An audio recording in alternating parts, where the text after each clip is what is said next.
Aujourd'hui, on se retrouve pour parler de Shazam. Et ça, je peux le dire, c'est un peu mon petit coup de cœur. C'est une application, si vous ne connaissez pas la musique. C'est pas celui-là. Eh bien non, c'est Shazam, le film.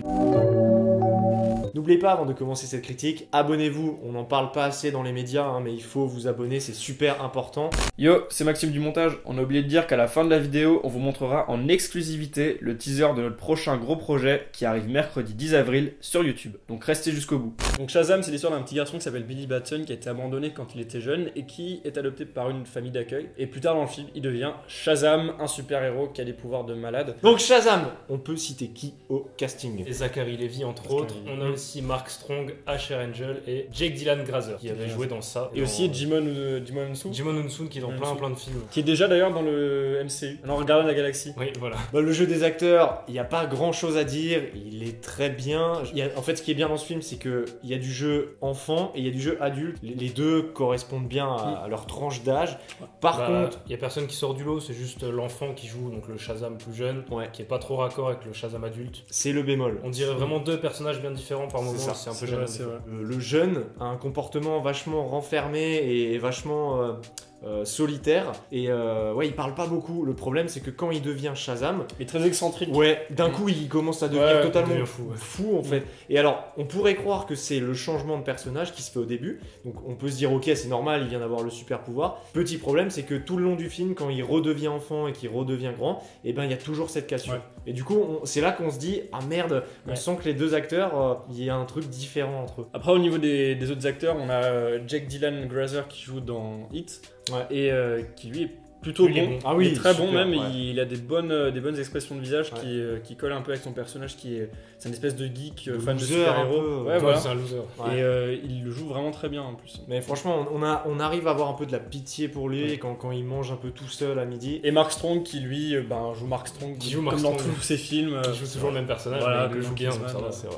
Un méchant froid qui a très peu d'expression, mais son visage, tu sais, il a un visage très carré, Il très. a un visage méchant de voilà, base, visage ça de marche méchant. Il y a une des actrices au casting qui s'appelle Grace Fulton qui était déjà dans Annabelle 2 Annabelle et en 2. fait le réalisateur d'Annabelle 2 est le réalisateur de Shazam. David F. Sandberg, C'est ça. qui a aussi fait Dans le Noir. On sait qu'il a fait Annabelle 2 puisqu'il y place une petite référence dans un espèce de pawn shop au début du film. Ouais, au tout Ouais. début, Il y a un petit Annabelle. caméo d'Annabelle. il y a Annabelle qui est là et bon, je trouve ça cool, c'est un petit clin d'œil. Il y avait déjà eu ça dans Aquaman Ouais. parce que c'était James Wan qui avait réalisé Aquaman et ouais, il y avait déjà eu ce petit clin d'œil. On dirait que Annabelle c'est un peu leur marque de fabrique. Je trouve que le réalisateur utilise pas mal de codes qu'a utilisé James Wan auparavant, notamment les plans à la Insidious sur les maisons avec des espèces de panneaux. Ouais, ça. Je sais pas comment dire, mais Panneau.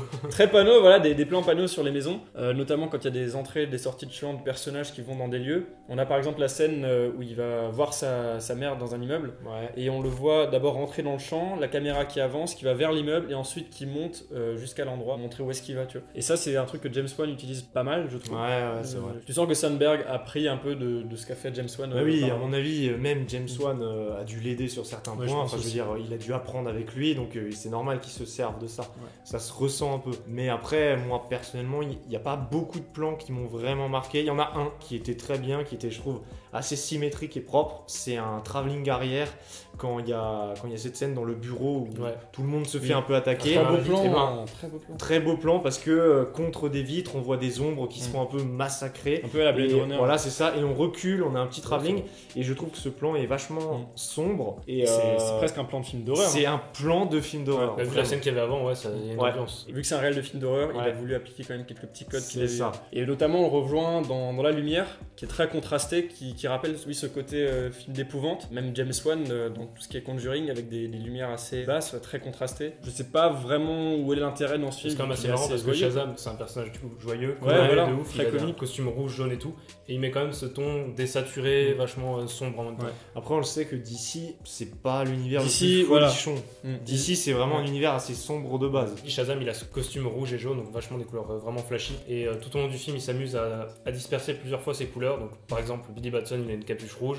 La maison de sa famille d'accueil, elle va être rouge. Le van va être jaune, garé juste devant. Donc, il y a plusieurs fois ces couleurs qui reviennent dans le film. Et il arrive à les disséminer un peu partout. Les plans de combat sont relativement longs. En fait, il se passe jamais grand chose parce qu'ils font que fuir. Ça faisait un peu penser à Batman v Superman au niveau des plans. T'as beaucoup de ralentis, vraiment beaucoup de ralentis. Ouais, Et il n'y a jamais vraiment de finalité. Ils se tapent, mais personne ne meurt vraiment, c'est pas sanglant. Il n'y a même pas de dégâts en fait. Contrairement à Man of Steel où ils détruisent toute la Il vie. y a vraiment un truc qui est cliché dans les films de super-héros, c'est quand il se passe quelque chose, on va avoir un plan soit sur la réaction des gens, soit sur le super-héros, un peu qui va avancer vers lui ou reculer, et on va voir lui qui va...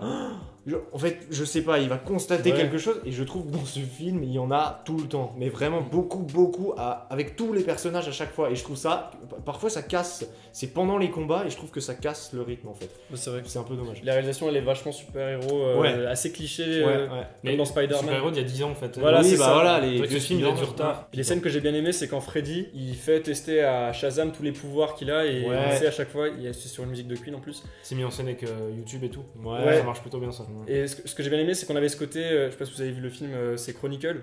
Ouais. Et c'est exactement pareil, t'avais le fun footage et le personnage qui découvre ses pouvoirs, mais qui le fait dans des entrepôts ou Même les dans la transitions rue. avec le calepin, tu sais, avec le genre test de Ouais, vol, et puis ça s'enchaîne bien ça. Comme d'habitude, film de super-héros, il y a une flopée D'effets d'effets spéciaux. visuels. Et en fait, il y a des moments, c'est surtout les ghouls, les espèces de Créatures, péchés les- capitaux, je Ouais, sais pas quoi. Ouais, c'est ça. Il y a des moments, ils sont vraiment bien foutus, surtout vrai. sur les gros plans, vrai. ils sont vraiment dégueulasses. Mais il y a d'autres moments, ils sont pas très bien faits et tu remarques qu'ils ajoutent de la fumée autour d'eux Ouais. Ouais, pour un peu pour cacher les éviter. défauts. Voilà. Mais après, le budget du film c'était 90 millions, ce qui est pas énorme pour un film de super-héros. Fallait pas trop s'attendre à des effets spéciaux très travaillés. Gros point positif sur ces mixage. 7 péchés capitaux, le mixage a été super bien fait. Parce que quand ils parlaient, les péchés capitaux, on avait leur voix qui était autour de Oui, nous dans elle la était- salle de ciné. Ouais. La qualité du mixage était vraiment bien et du coup, quand ils parlaient, ça te résonnait autour de toi, ça tournait autour de toi et je trouve que le mixage était bon. Et c'est vrai que pas souvent je le remarque, mais C'était là, dérangeant. Parlons du scénario maintenant, parce qu'il y a plein de choses à dire. On découvre le personnage de Billy, qui est le personnage principal, et il y a un truc qui est cool, c'est que c'est bien écrit parce que le personnage c'est un petit con du début à la fin. Il est détestable et on n'arrive pas à s'attacher à lui. Enfin, moi, c'est personnellement ce que j'ai ressenti. C'est vrai. Et du coup, après, quand il devient Shazam par la suite, et donc ce qui se passe à la fin, il y a une évolution qui est plutôt bien écrite, c'est bien fait. Ça passe par la famille d'accueil. En fait, c'est un enfant qui a perdu sa mère dans une parc d'attraction. Enfin voilà, une histoire un peu bateau. Wow. Et après, il va dans une famille d'accueil. Et là, ce que j'ai bien aimé, surtout pour le spectateur, c'est que la famille est cliché. Et du coup, on Il y arrive a bien à identifier les personnages et on les retient jusqu'au bout, quoi. Genre, il y a le chinois geek, le mexicain gros. Il y a l'afro-américaine qui est super vegan. intelligente, qui est vegan. Ouais. Et puis il y a la grande blanche La qui grande va à qui- l'université. c'est un peu Et puis les deux enfants. Bon là par Et contre. t'as l'handicapé. Ouais, l'handicapé. Ouais. Là, par contre, peut-être petit souci, c'est que même quand j'ai vu la bande-annonce, Billy et Freddy, j'arrivais pas à dissocier. Déjà, ils ont un nom qui se ressemble un peu, mais surtout, ils ont un peu la même gueule. C'est deux petits blancs avec les cheveux frisés. Enfin, Ouais, c'est vrai. Comme ce que tu disais, Max, il y a une intrigue avec la mère de Billy et cette intrigue, elle commence dès le début dès le début. Ouais. pour qu'on comprenne qu'en fait Billy a été pas abandonné, mais il a perdu sa mère quand il était jeune et en fait il va rechercher sa maman un peu pendant le film. Elle est nécessaire parce qu'elle apporte un élément plus tard dans le film, Ouais. mais elle est mal faite. Voilà. Il y avait une autre façon de faire ça. Disons que ça apporte une prise de conscience à un moment donné, mais il y a autre chose qui aurait pu le faire beaucoup mieux. Là, ça arrive, on se dit, ouais, c'est bizarre. Surtout ce Billy, elle l'a abandonné, mais ça a aucun sens. Franchement, ça a aucun sens. Bah, il y a une Ouais. justification à ce pourquoi elle l'a abandonné à un moment donné, mais Ouais, on mais ne c'est croit pas une seconde. complètement c'est con. illogique. Ah, personne sur Terre ne fait ça. Le gros point fort du film, qui est un peu ce pourquoi les gens vont le voir, c'est, je pense, l'humour. Et ça, c'est plutôt bien géré. Ouais. Les blagues s'enchaînent entre les personnages. Il y a une bonne cohésion, surtout entre Shazam et Freddy, le gamin. Ouais, Il y a- là, Ça, c'est dans les dialogues. un bon c'est- duo. ouais, en fait. Le dialogue est plutôt bien foutu. Ouais. Le rythme des blagues, par moment, c'est vrai que ça peut être un peu lourd, ça peut casser le rythme dans les scènes d'action notamment. Mais personnellement, j'ai ri à presque toutes les blagues. Elles sont souvent C'est vrai. assez drôles. Ça va. Et Ouais, il y en elles a ont qui arrivent un vraiment, rapport. ouais, tu rigoles. Du coup, qu'est-ce qu'on peut dire sur maintenant l'univers d'ici? Parce que Shazam donc, est un film d'ici qui s'incruste dans un univers avec un Batman qui a arrêté d'être Batman, c'était Ben Ouais. Affleck, il y avait Henry Cavill qui arrête aussi d'être Ouais. Superman. Il reste enfin, plus que Wonder Woman et Wonder Aquaman, Woman, qui sont Flash à la les deux limite. films qui ont marché aussi. Ouais. La Flash, Mais, pareil, le projet. Ouais. C'est En Ezra fait, Miller qui écrit le scénario, donc à partir de là, tu dis que bon, c'est bizarre. c'est un univers qui vraiment sait casser la gueule, il continue à se casser la gueule et on dirait qu'il continue à produire des films dedans. En fait. Ils prennent trop de risques. Ah et ouais. là c'était quand même une grosse prise de risque de vouloir faire une espèce de Deadpool version DC.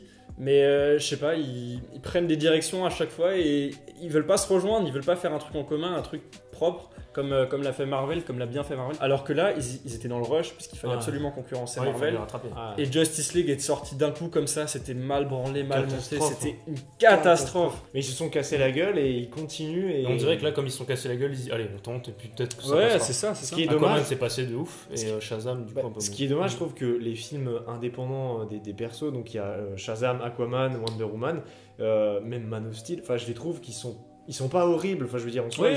c'est dès qu'ils les ont foutus ensemble, à chaque fois qu'ils les mettent ensemble, c'est une catastrophe. À part Batman et Superman, moi, j'ai Ah oui, il plutôt était bien. aimé, Ah, ouais. il était celui-là, moi j'ai kiffé. Il y a justement cet deuxième univers d'ici qui va s'ouvrir avec Il y le en a un Joker nouveau. et The Batman qui annonce peut-être du bon. En tout cas, moi je pense que oui, parce que Joaquin Phoenix a l'air très Les crédible. premières images ont l'air vraiment cool. Ça c'est un nouvel univers qui va arriver, qui se passe avant dans C'est l'histoire. pas vraiment un nouvel univers, en fait, on sait pas, c'est juste que ça se passe avant, donc c'est pas Ouais, directement lié. mais disons Ouais. qu'ils repartent un peu de zéro là-dessus, enfin je veux dire avec du sang neuf. Et... Parce que du coup, pour The Batman, c'est réalisé par Matt Reeves et Ouais. Ben Affleck, il s'est barré du projet, il sera pas dans le film. Ouais.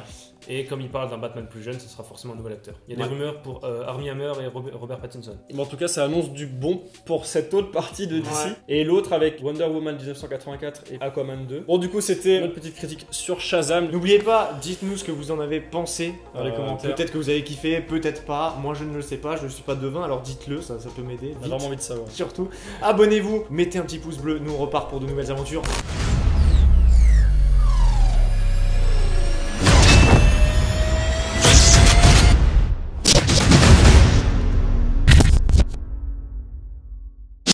Chasse.